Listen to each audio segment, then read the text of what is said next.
ਸਤਿ ਸ੍ਰੀ ਅਕਾਲ। News 18 Punjab Haryana Himachal तुसीं देख रहे हो। गौरव शुक्ला मैं हां तुहाडे नाल हाज़र हां खबर जो मुद्दा बने लैके। खबर जो मुद्दा बने दे विच अज गल उस परिवार दी करांगे जिस दा एक जी नशे दा आदी हो गया ते उस तो बाद उस परिवार दे कोल नशा मुक्ति केंद्र च ले जाण दे लई पैसे नहीं सी तां फिर परिवार ने अपने पुੱਤ ਨੂੰ किवें रखिया ਉਹ ਅੱਜ ਤੁਹਾਨੂੰ दिखावांगे।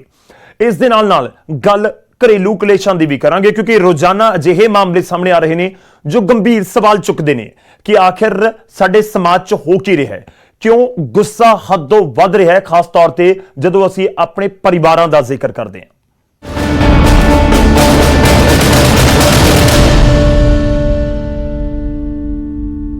शुरुआत अज मानसा तो करन जा रहे हैं जिथे पुलिस अदालती हुक्मां दे तहत कार्रवाई करन दे लई पहुंची सी। पुलिस नूं विरोध दा उत्थे सामना करना पिया।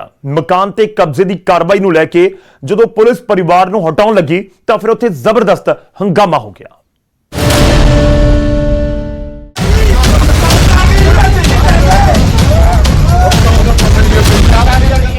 मानसा च हाईकोर्ट के आदेशों की कापी लैके पहुंची पुलिस का परिवार ने जबरदस्त विरोध किया। पुलिस ने अदालती हुक्मां का तर्क दिता तो परिवार ने जबरदस्त हंगामा कर दिता।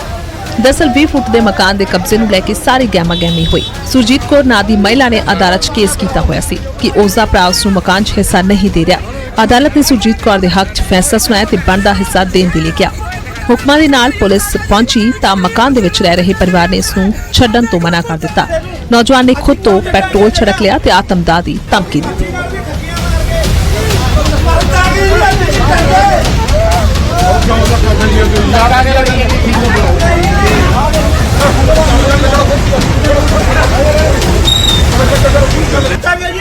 हंगामा देख मोहल्ले वाले परिवार दे हक दे विच आ गए ते पुलिस कार्रवाई ते सवाल चुकण लगे।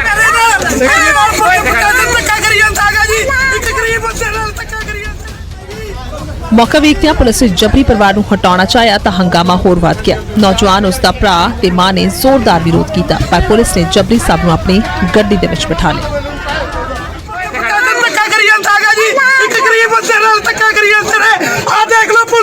70 साल तो पुलिस 70 साल है 70 साल तो तक आ रहेगा। ਅਸੀਂ ਤੇ ਲਾਗ ਮਲਾ ਮੇਰਾ ਮੁੰਡਾ ਦੇ ਕੱਢ ਕੇ ਮਰੂਗਾ ਜਮਾ ਮਰਾਂਗੇ ਅਸੀਂ ਹੱਡੀਆਂ ਮਾਰ ਕੇ ਹੱਡੀਆਂ ਜਗ੍ਹਾ ਦਾ ਕਬਜ਼ਾ ਮੰਗਦੇ ਨੇ।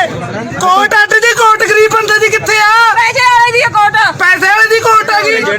ਜਿਹੜੇ ਵੀ ਕੋਈ ਅਸੀਂ ਇਹਦੇ ਦੋਸਤ ਆ ਜੀ ਇੱਥੇ ਆਉਂਦੇ ਸੀਗੇ ਕੌਂਡੀ ਵੀ ਆ ਤੇ ਸਾਡਾ ਕੰਮਕਾਰ ਹੈ 50-60 ਸਾਲਾਂ ਤੋਂ ਜਦੋਂ ਇੱਥੇ ਮਜਬੂਰ ਕਰਤਾ ਜੀ ਅੱਜ ਪ੍ਰਸ਼ਾਸਨ ਨੇ ਮਰਤੇ ਮਜਬੂਰ ਕਰਤਾ। ਇਹ ਜਦੋਂ ਇੱਥੇ ਬੈਠੇ ਨੇ ਕੋਈ ਅਗਲਾ ਸੂਤ ਜਗ੍ਹਾ ਵੀ ਦੇਤੀ। ਇਹ ਨਹੀਂ ਕਹਿੰਦਾ ਕੋਈ ਹਾਈ ਕੋਰਟ ਦਾ ਆਰਡਰ ਨਹੀਂ ਮੰਨਦਾ, ਸਾਰੇ ਆਰਡਰ ਮੰਨਣ ਨੂੰ ਵੀ ਤਿਆਰ ਆ। ਇਹ ਕਹਿੰਦੇ ਸਾਨੂੰ ਟਾਈਮ ਦਿਓ। ਸਾਡੇ ਨਾਲ ਕਾਨੂੰਨ ਕਿੱਥੇ ਸਮਾਂ ਮੰਗ ਰਿਹਾ, ਸਮਾਂ ਵੀ ਸਾਡੇ ਨਾਲ ਨਹੀਂ ਆ ਰਿਹਾ। ਕਿੱਥੇ ਆ ਜੀ ਸਾਡੇ ਵੇਲੇ ਕਾਨੂੰਨ ਕਿੱਥੇ ਤੇ ਗਿਆ ਸੀ। पुलिस भावें अदालत के हुक्मां दा हवाला दे रही है पर परिवार ते मुहल्ले च इस कार्रवाई नूं लैके रोस है। लोकां मुताबिक महिलावां तक नूं घड़ीस के घरों बाहर कढिया गया अते एक परिवार नूं अचानक घरों बेघर कर दिता। मानसा तो बलदेव शर्मा, न्यूज़ 18 पंजाब।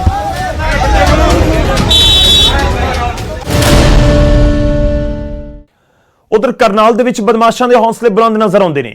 पौश इलाके दे विच वड़ के लुटेरे हथियारां दे दम दे उत्ते लुट दीआं वारदातां नूं अंजाम दे रहे ने। ताज़ा मामला सैक्टर 9 ਦਾ जिथे एक बजुर्ग जोड़े दे घर दे विच वड़ के बदमाश कैश अते गहने लैके फरार हो गए।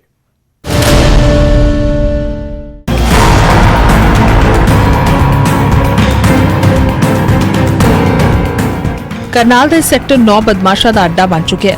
आए दिन इत्थे बदमाश लुट दीआं वारदातां नूं अंजाम देते हैं। कहण नूं तां इलाका पौश मन्निया जांदा है पर जिस तरह दे नाल बदमाश बेखौफ होकर घुमदे ने वारदातां नूं अंजाम दिंदे ने उस दे नाल कानून व्यवस्था ते सवाल जरूर खड़े हो रहे हैं। रात तकरीबन 1:45 बजे 5 लुटेरे हथियार लैके एक घर दे विच घुसदे ने। तस्वीरां दे विच साफ वेखिया जा सकदा है कि इन्हां बदमाशां नूं पुलिस दा कोई खौफ नहीं है। आराम दे नाल बदमाश घर जा रहे ने। घर दे विच बजुर्ग जोड़ा रहिंदा है जिन्हां दी उमर तकरीबन 80 साल दसी जा रही है। लुटेरिया ने न सिर्फ इन्हां नूं बंधक बना के लुटिया बल्कि बुरी तरह दे नाल कुट्टिया मारिया भी है। बजुर्ग महिला दे कंन दीआं बालियां कड्ढण दे लई बदमाशां ने इन्हां दे कंन तक कट दिते। 5 लड़के थे। तो क्या किया उन्होंने जी? वो आते ही 3 ने मुझे पकड़ लिया। जब ये मैं दरवाजा आवाज़ सुनी ना, कोई आवाज़ आई है, मैं उठ के बैठा ही था। 3 आदमी आके एकदम मुझे घेरना मारना शुरू कर दिया। आधा घंटा मैं उनके साथ स्ट्रगल करता रहा तो लेकिन फिर वो मुझे चाबी मांग रहे थे। पहले तो मेरे पैसे जो उधर थे ले लिए, फिर कहते जी उधर के अलमारी की चाबी दो, मैं मुझे नहीं पता कहाँ है। जब उन्होंने चाकू मेरे गर्दन पे रख लिया और कहते हम आंटी को मार देंगे, तो फिर मुझे बताना पड़ा। फिर चाबी भी उन्होंने सारी पहले नीचे गिरा रखी थी, फिर वो चाबी दी और फिर जो पैसे पड़े थे 40-50 हज़ार रुपया वो ले गए निकाल के। खबर मिलन ते ਜਦੋਂ ਪੁਲਿਸ ਘਰ ਦੇ ਅੰਦਰ ਪਹੁੰਚੀ ਹੈ ਤਾਂ ਦੋਨੋਂ ਬੁਰੀ ਤਰ੍ਹਾਂ ਦੇ ਨਾਲ ਸਹਿਮੇ ਹੋਏ ਸਨ। ਦੋਵਾਂ ਦਾ ਇਲਾਜ ਹਸਪਤਾਲ 'ਚ ਚੱਲ ਰਿਹਾ ਹੈ। ये जी हमारे को 2:15 बजे के आसपास रात को सूचना मिली है कि मकान नंबर 1702 सेक्टर 9 में कुछ चोर घुसे हुए हैं। तो सूचना मिलते ही तुरंत बिल्कुल उसी टाइम हम मौके पे आ गए थे। सायरन वगैरह बजाए तो आसपास के सायरन बजाते हुए आए ना, तो आस पड़ोस के आदमी तब तक आ गए थे। दीवार फांद कर अंदर जाके देखा तो बुजुर्ग दंपत्ति हैं, 2 अंकल और आंटी जी। एज काफ़ी है इनकी, 80+ ही है अंकल जी की। तो अंदर जाके देखा तो ये कमरे में थे। इनको बाहर निकाल के पूछताछ करने की कोशिश करी, बट ये बहुत सहमे हुए थे। इनको उसी टाइम गाड़ी का इंतजाम करके हॉस्पिटल में पहुंचवाया गया जी, और FSL टीम को मौके पे बुलाया गया। इनकी स्टेटमेंट वगैरह हॉस्पिटल में लिख ली गई। ਅਜਿਹਾ ਪਹਿਲੀ ਵਾਰ ਨਹੀਂ ਹੋਇਆ। ਇਸ ਦੇ ਨਾਲ ਪਹਿਲਾਂ ਵੀ ਇਸੇ ਘਰ ਦੇ ਵਿੱਚ ਬਦਮਾਸ਼ ਲੁੱਟ ਦੀ ਵਾਰਦਾਤ ਨੂੰ ਅੰਜਾਮ ਦੇ ਚੁੱਕੇ ਨੇ। ਸਾਫ਼ ਹੈ ਕਿ ਬਦਮਾਸ਼ਾਂ ਨੂੰ ਕਾਨੂੰਨ ਦਾ ਕੋਈ ਖੌਫ ਨਹੀਂ। ਇਸੇ ਇਲਾਕੇ 'ਚ ਬਾਰ-ਬਾਰ ਲੁੱਟ ਦੀ ਵਾਰਦਾਤ ਨੂੰ ਅੰਜਾਮ ਦਿੱਤਾ ਜਾ ਰਿਹਾ ਹੈ। ਕਰਨਾਲ ਤੋਂ ਹਿਮਾਂਸ਼ੂ ਨਾਰੰਗ, ਨਿਊਜ਼ 18। ਉਧਰ ਸਮਰਾਲਾ ਦੇ ਵਿੱਚ ਇੱਕ ਮਾਂ ਆਪਣੇ ਪੁੱਤ ਨੂੰ ਜ਼ੰਜੀਰਾਂ ਨਾਲ ਬੰਨਣ ਨੂੰ ਮਜਬੂਰ ਹੈ। ਵਜ੍ਹਾ ਹੈ ਉਸਦੀ ਨਸ਼ੇ ਦੀ ਲੱਤ। ਹਾਲਾਂਕਿ ਨਿਊਜ਼ 18 ਦੇ ਉੱਤੇ ਖਬਰ ਨਸ਼ਰ ਹੋਣ ਤੋਂ ਬਾਅਦ ਨੌਜਵਾਨ ਨੂੰ ਨਸ਼ਾ ਛੁਡਾਊ ਕੇਂਦਰ ਦੇ ਵਿੱਚ ਭਰਤੀ ਜ਼ਰੂਰ ਪ੍ਰਸ਼ਾਸਨ ਦੇ ਵੱਲੋਂ ਕਰਵਾ ਦਿੱਤਾ ਗਿਆ।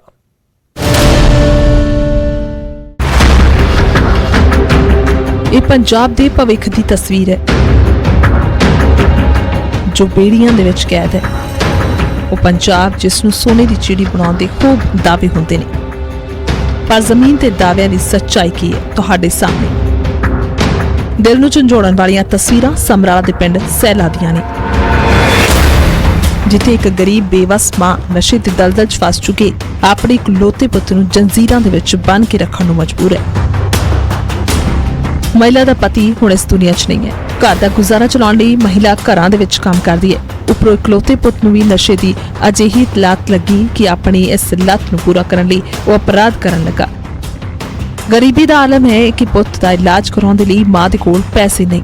ਕਈ ਨਸ਼ਾ ਛਡਾਊ ਕੇਂਦਰਾਂ 'ਚ ਇਲਾਜ ਲਈ ਲੈ ਕੇ ਗਈ, ਪਰ ਪੈਸੇ ਨਾ ਹੋਣ ਕਰਕੇ ਕਿਸੇ ਨੇ ਦਾਖਲ ਨਹੀਂ ਕੀਤਾ। ਥੱਕ ਹਾਰ ਕੇ ਮਾਂ ਨੂੰ ਆਪਣੇ ਲਾਡਲੇ ਪੁੱਤ ਨੂੰ ਜੰਜ਼ੀਰਾਂ ਦੇ ਵਿੱਚ ਬੰਨ੍ਹ ਕੇ ਰੱਖਣਾ ਪੈ ਰਿਹਾ ਹੈ। क्या करिए, ज्यादा दुखी करता वीर जी सानू। कोई आया तो है नहीं, ना कोई कैप्टन आया ना कोई होर आया। जो फिर क्या करना, बन्नना ही पैना थी मैंने। की हो गया, की कारण है? बस आए ने समैक ने जद तक कहते खत्म कर देंगे भी, असं समैक आउण नहीं देवांगे पिंडां 'च। हुण इन्हां ने जिम्मे साडी बर्बादी करती। बस आ समैके पीतीआं तो मुंडियां नाल रल के। हुण क्या करिए, जद तां वोटां लेण आउंदे सी, हुण क्या करिए, हुण कित्थे कित्थे सानू की पता नशा छुड़ाऊ केंद्र भी सरकार कहंदी नहीं नहीं जी, ਉਹ नहीं करदे हैगे कुछ भी, ਉਹ ਤਾਂ ਪੈਸੇ ਭਾੜਦੇ ਨੇ। ਨਿਊਜ਼ 18 ਨੇ ਜਦੋਂ ਇਸ ਬੇਵਸ ਮਾਂ ਦੀ ਦਾਸਤਾਨ ਦਿਖਾਈ ਤਾਂ ਪ੍ਰਸ਼ਾਸਨ ਹਰਕਤ ਦੇ ਵਿੱਚ ਆਇਆ ਅਤੇ ਨੌਜਵਾਨ ਨੂੰ ਜ਼ੰਜੀਰਾਂ 'ਚੋਂ ਆਜ਼ਾਦ ਕਰਾ ਕੇ ਇਲਾਜ ਲਈ ਹਸਪਤਾਲ ਭਰਤੀ ਕਰਾ ਦਿੱਤਾ ਗਿਆ। ਅਸੀਂ ਇੱਥੇ ਆਏ ਹਾਂ ਤੇ ਸੰਗਲਾ ਨਾਲ ਮੁੰਡਾ ਬੰਨਿਆ ਹੋਇਆ ਸੀਗਾ ਤੇ ਪ੍ਰੈਮਿਸ ਫਸਾਈ ਲੱਗਦਾ ਕਿ ਮੈਂਟਲੀ ਥੋੜਾ ਜਿਹਾ ਅਪਸੈਟ ਹੈ ਤੇ ਅਸੀਂ ਮੈਂ ਖੁਦ ਇੱਥੇ ਆਇਆ। ਮੇਰੇ ਨਾਲ DSP ਸਾਹਿਬ ਖੈਰਾ ਸਾਹਿਬ ਨਾਲ ਆਏ, SMO ਸਾਹਿਬ ਨਾਲ ਹੈ, ਮੈਡੀਕਲ ਟੀਮ ਹੈ ਸਾਡੀ ਸਾਰੀ ਨਾਲ, ਤੇ ਅਸੀਂ ਇਹਨੂੰ ਹੁਣ ਸਿਵਲ ਹਸਪੀਟਲ ਸਮਰਾਲਾ ਲੈ ਕੇ ਜਾ ਰਹੇ ਹਾਂ। ਉੱਥੇ ਮੈਡੀਕਲ ਚੈੱਕਅਪ ਕਰਾਉਣ ਤੋਂ ਬਾਅਦ ਅਗਰ ਕੋਈ ਪ੍ਰੋਬਲਮ ਲੱਗਦੀ ਹੈ ਤਾਂ ਉੱਥੇ ਐਡਮਿਟ ਕੀਤਾ ਜਾਏਗਾ ਔਰ ਜੋ ਵੀ ਯੋਗ ਕਾਰਵਾਈ ਬਣਦੀ ਹੈ ਮੈਡੀਕਲ ਟ੍ਰੀਟਮੈਂਟ ਦੇ ਰਿਗਾਰਡਿੰਗ ਉਹ ਕੀਤੀ ਜਾਏਗੀ। ਫਿਲਹਾਲ ਨੌਜਵਾਨ ਦਾ ਇਲਾਜ ਸ਼ੁਰੂ ਕਰ ਦਿੱਤਾ ਗਿਆ। ਉਮੀਦ ਹੈ ਨੌਜਵਾਨ ਜਲਦ ਨਸ਼ੇ ਦੀ ਦਲਦਲ 'ਚੋਂ ਬਾਹਰ ਨਿਕਲੇਗਾ ਤੇ ਚੰਗੀ ਜ਼ਿੰਦਗੀ ਦੇ ਵੱਲ ਆਪਣੇ ਕਦਮ ਪੁੱਟੇਗਾ। ਸਮਰਾਲਾ ਤੋਂ ਗੁਰਦੀਪ ਸਿੰਘ, ਨਿਊਜ਼ 18।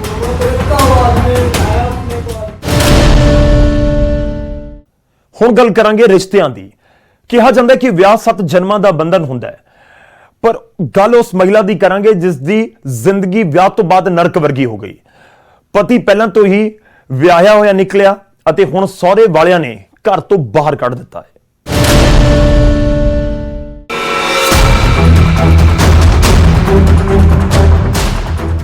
ਇਹ ਵਿਆਹੁਤਾ ਇਨਸਾਫ ਦੇ ਲਈ ਦਰ-ਦਰ ਦੀਆਂ ਠੋਕਰਾਂ ਖਾਣ ਨੂੰ ਮਜਬੂਰ ਹੈ। ਸਾਰਾ ਪਰਿਵਾਰ ਨੇ ਧੱਕੇ ਮਾਰ ਕੇ ਉਸ ਨੂੰ ਘਰ ਚੋਂ ਬਾਹਰ ਕੱਢ ਦਿੱਤਾ। shaadi.com ਦੇ ਜ਼ਰੀਏ ਕੁਝ ਮਹੀਨੇ ਪਹਿਲਾਂ ਹੀ ਉਸ ਦਾ ਵਿਆਹ ਹੋਇਆ, ਪਰ ਪਤਾ ਨਹੀਂ ਸੀ ਕਿ ਉਸ ਦਾ ਪਤੀ ਪਹਿਲਾਂ ਤੋਂ ਹੀ ਵਿਆਹਿਆ ਹੋਇਆ ਹੈ, ਜਿਸ ਨੇ ਆਪਣੀਆਂ 2 ਪਤਨੀਆਂ ਨੂੰ ਘੱਟ ਦਾਜ ਲਿਆਉਣ ਤੇ ਛੱਡ ਦਿੱਤਾ ਸੀ। ਤੇ ਅਜਿਹਾ ਹੀ ਕੁਝ ਇਸ ਦੇ ਨਾਲ ਵੀ ਹੋਇਆ। ਮਹਿਲਾ ਗਰਭਵਤੀ ਹੈ ਤੇ ਹੁਣ ਉਸ ਨੂੰ ਆਪਣੇ ਆਉਣ ਵਾਲੇ ਬੱਚੇ ਦੀ ਚਿੰਤਾ ਸਤਾ ਰਹੀ ਹੈ। पास थी, हरीश पालीवाल से। शादी के 1 महीने बाद ही उन लोगों ने मेरे को मतलब 15 दिन बाद ही मेरे को परेशान शुरू कर दिया था कि अगर तुम प्रेग्नेंट नहीं हो, तुम्हें बच्चा नहीं देती हो तो हम तुम्हें रखेंगे नहीं। उसके बाद दहेज की डिमांड करने लगे। सर मैं मिडिल क्लास फैमिली से बिलोंग करती हूँ, तो मैंने बोला मेरे परिवार वालों को इतना पैसा नहीं है, प्लीज़ आप मुझे परेशान मत करो। जो भी था हमने शादी में खर्च कर दिया। उसके बाद सर प्रेग्नेंट होने के लिए मेरे को प्रताड़ित करने लगे। सर 1 महीने बाद उन्होंने मुझे घर से बाहर निकाल दिया। अभी मैं प्रेग्नेंट हूँ, बेघर हूँ, मेरे पास कोई रहने का ठिकाना नहीं है, पैसे नहीं है। हमने अपनी लड़की की शादी.com पे करी थी 13 मई 2021 में।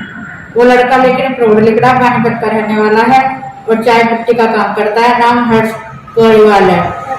और जी क्या कह रहे हैं, उसने फ्रॉड वर्जी में नंबर 1 है, तीसरी शादी लिख रही। जब हमें पता हुआ, हम 1 महीने बाद ही विदा कराने आए तो आसपास के लोगों ने बताया कि तुमने अपनी लड़की के गलत फंसा दिया है, ये तो इसकी तीसरी शादी है, मोहल्ले वालों ने बताया।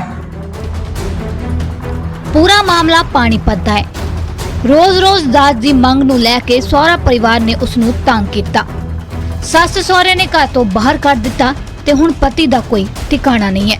ਇੰਨਾ ਹੀ ਨਹੀਂ, ਸ਼ਰਾਬ ਦੇ ਨਸ਼ੇ 'ਚ ਸਹੁਰੇ ਨੇ ਉਸ ਦੇ ਨਾਲ ਕੁਝ ਗਲਤ ਕਰਨ ਦੀ ਕੋਸ਼ਿਸ਼ ਵੀ ਕੀਤੀ। ਇੱਧਰ ਮਹਿਲਾ ਦੀ ਸ਼ਿਕਾਇਤ ਤੇ ਪੁਲਿਸ ਨੇ FIR ਦਰਜ ਕਰ ਲਈ ਹੈ ਤੇ ਦਾਅਵਾ ਹੈ ਕਿ ਜਲਦੀ ਹੀ ਇਸ ਮਾਮਲੇ ਵਿੱਚ ਕਾਰਵਾਈ ਹੋਵੇਗੀ।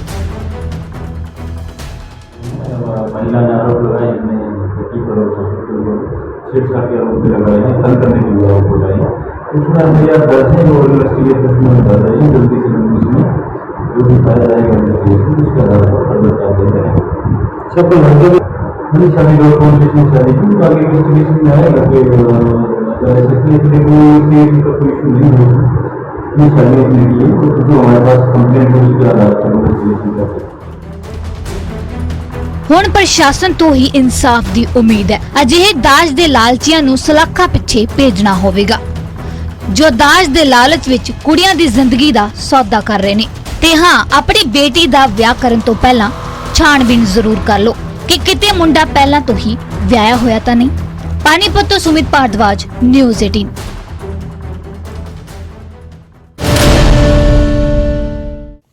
रुख करते अमृतसर का, जिथे एक शातिर चोर CCTV कैद होया, जिसने एक ज्वेलरी की दुकान को अपना निशाना बनाया तो चोरी नूं अंजाम इन्ने शातिर तरीके नाल दिता गया, जिसनूं वेख के तुहाडे भी होश उड़ जाणगे।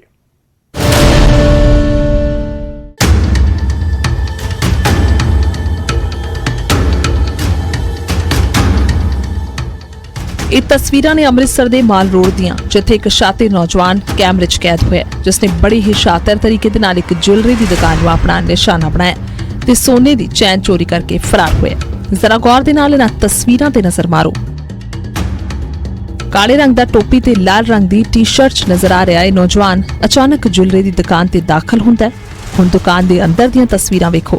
ਇਹ ਸ਼ਾਤਿਰ ਨੌਜਵਾਨ ਕੁਰਸੀ ਤੇ ਬੈਠਾ ਹੈ ਤੇ ਸਾਹਮਣੇ ਸੇਲਸਮੈਨ ਨਜ਼ਰ ਆ ਰਿਹਾ। ਇਹ ਨੌਜਵਾਨ ਸੇਲਸਮੈਨ ਨੂੰ ਗੱਲਾਂ ਦੇ ਵਿੱਚ ਉਲਝਾਉਂਦਾ ਹੈ, ਗਹਿਣੇ ਵਿਖਾਉਣ ਲਈ ਕਹਿੰਦਾ ਤੇ ਜਿਵੇਂ ਸੇਲਸਮੈਨ ਕਿਸੇ ਹੋਰ ਗਾਹਕ ਨੂੰ ਗਹਿਣੇ ਵਿਖਾਉਣ ਲਈ ਟੇਬਲ ਤੇ ਰੱਖਦਾ ਤਾਂ ਇਸ ਦੌਰਾਨ ਨੌਜਵਾਨ ਬੜੀ ਚਾਲਾਕੀ ਦੇ ਨਾਲ 50 ਗ੍ਰਾਮ ਦੀ ਸੋਨੇ ਦੀ ਚੈਨ ਆਪਣੇ ਕਬਜ਼ੇ 'ਚ ਲੈ ਲੈਂਦਾ ਤੇ ਕਿਸੇ ਨੂੰ ਸ਼ੱਕ ਨਾ ਹੋਵੇ ਇਸ ਕਰਕੇ ਸੋਨੇ ਦੀ ਚੈਨ ਚੋਰੀ ਕਰਨ ਦੇ ਬਾਅਦ ਵੀ ਸੇਲਸਮੈਨ ਨਾਲ ਗੱਲਬਾਤ ਜਾਰੀ ਰੱਖਦਾ ਤੇ ਅਚਾਨਕ ਰਫੂ ਚੱਕਰ ਹੋ ਜਾਂਦਾ। ਇਹਨੂੰ ਇੱਕ ਵਿਅਕਤੀ ਜਿਹੜਾ ਖਰਾਣਾ ਜੁਐਲਰ ਮਾਰ ਰੋਡ ਤੇ ਆਇਆ ਸੀ ਅਤੇ ਗਹਿਣੇ ਵੇਖਣ ਦੇ ਬਹਾਨੇ ਜਿਹੜਾ ਉਹਨੇ 50 ਗ੍ਰਾਮ ਦੀ ਜਿਹੜੀ ਗਿੰਨੀ ਸੀ, ਜਿਹਦੀ ਕੀਮਤ ਕਰੀਬ 2.5 ਲੱਖ ਰੁਪਏ ਬਣਦੀ ਹੈ, ਚਲਾਕੀ ਨਾਲ ਜਿਹੜੀ ਆ ਗਹਿਣਾ ਵੇਖਦੇ ਆਪਣੀ ਜੇਬ 'ਚ ਪਾ ਲਈ ਤੇ ਜਿਹੜਾ ਬਾਹਰ ਆ ਕੇ ਕਾਰ 'ਚ ਬੈਠ ਕੇ ਤੇ ਚਲਾ ਗਿਆ। ਇਹਦੀ ਸਾਰੀ CCTV ਫੁਟੇਜ ਸਾਡੇ ਕੋਲ ਮਿਲ ਗਈ ਹੈ। ਚੋਰੀ ਕੀਤੀ ਸੋਨੇ ਦੀ ਚੈਨ ਦੀ ਕੀਮਤ ਕਰੀਬ 2.5 ਲੱਖ ਰੁਪਏ ਦੱਸੀ ਜਾ ਰਹੀ ਹੈ। ਉਧਰ ਪੁਲਿਸ ਨੇ ਦੁਕਾਨਦਾਰ ਦੇ ਬਿਆਨਾਂ ਦੇ ਆਧਾਰ ਤੇ ਮਾਮਲਾ ਦਰਜ ਕੀਤਾ ਹੈ। CCTV ਦੇ ਆਧਾਰ ਤੇ ਮੁਲਜ਼ਮ ਦੀ ਤਲਾਸ਼ ਸ਼ੁਰੂ ਕਰ ਦਿੱਤੀ ਹੈ। ਇਹ 'ਚ ਅਸੀਂ ਦੁਕਾਨ ਦੇ ਮਾਲਕ ਜਿਹੜੇ ਖਰਾਣਾ ਜੁਐਲਰ ਦੇ, ਉਹਨਾਂ ਵੱਲੋਂ ਮੁਕੱਦਮਾ ਦਰਜ ਕਰਤਾ ਹੈ ਚੋਰੀ ਦਾ, ਤੇ ਜਿਹੜਾ ਅੱਗੋਂ ਅਸੀਂ ਤਸਦੀਕ ਕਰ ਰਹੇ ਹਾਂ, ਜਲਦੀ ਜਿਹੜਾ ਦੋਸ਼ੀ ਨੂੰ ਟ੍ਰੇਸ ਕਰਕੇ ਗ੍ਰਿਫਤਾਰ ਕਰ ਲਿਆ ਜਾਊ।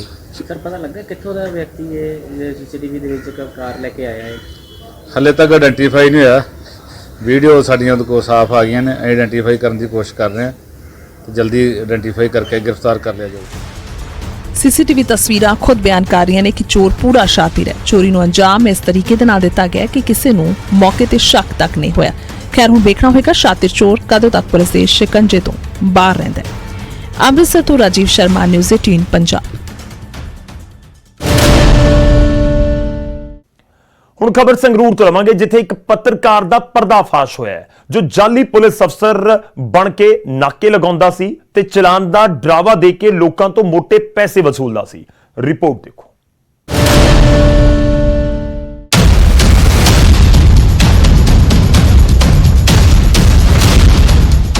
ਜ਼ਰਾ ਗੌਰ ਦੇ ਨਾਲ ਵੇਖੋ ਇਹ ਤਸਵੀਰਾਂ। ਪੂਰਾ ਮਾਮਲਾ ਹੈ ਸੰਗਰੂਰ ਦਾ।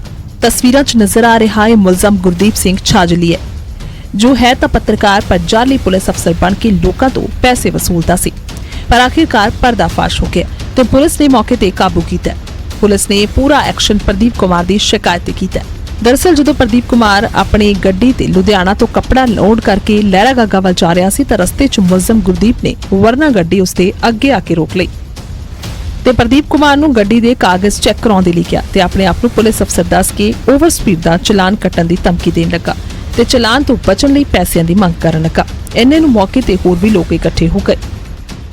ਮੇਰੇ ਤੱਕ ਨਾ ਵੱਲ ਆ ਫੜਿਓ ਇਹਨੂੰ, ਇਹਨੂੰ ਫੜਿਓ, ਡਕਿਆ ਹੋਇਆ ਇਹ, ਆ ਡਕਿਆ ਹੋਇਆ ਇਹਨੂੰ ਫੜਿਓ ਇਹਨੂੰ। ਪੈਸੇ ਮੰਗਦਾ ਜੀ, ਪੁਲਿਸ ਦਾ ਨਾਮ ਖਰਾਬ ਕਰ ਰਿਹਾ ਬੰਦੇ ਦੀ। ਵੀਡੀਓ ਬਣਾਓ ਯਾਰ, ਵਾਇਰਲ ਕਰੋ ਇਹਨੂੰ। ਇਹ ਕਹਿ ਰਿਹਾ ਹੈ ਕਿ ਮੈਂ ASI ਆ, ਆਪਣੇ ਆਪ ਨੂੰ ASI ਦੱਸ ਕੇ ਪੈਸੇ ਲੈ ਰਿਹਾ ਇਹ। ਬਸ ਫਿਰ ਕੀ ਗੁਰਦੀਪ ਦਾ ਝੂਠ ਬੇਨਕਾਬ ਹੋਇਆ ਤੇ ਅਸਲੀ ਚਿਹਰਾ ਸਾਹਮਣੇ ਆ ਗਿਆ।